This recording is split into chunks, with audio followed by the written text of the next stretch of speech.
we divide 123 by 5 in a long division method.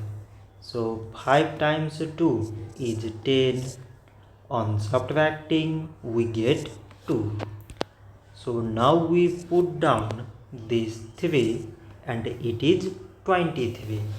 So 5 times 4 is 20. On subtracting we get 3.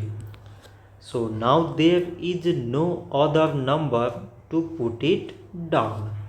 So we take here decimal so that we put 0.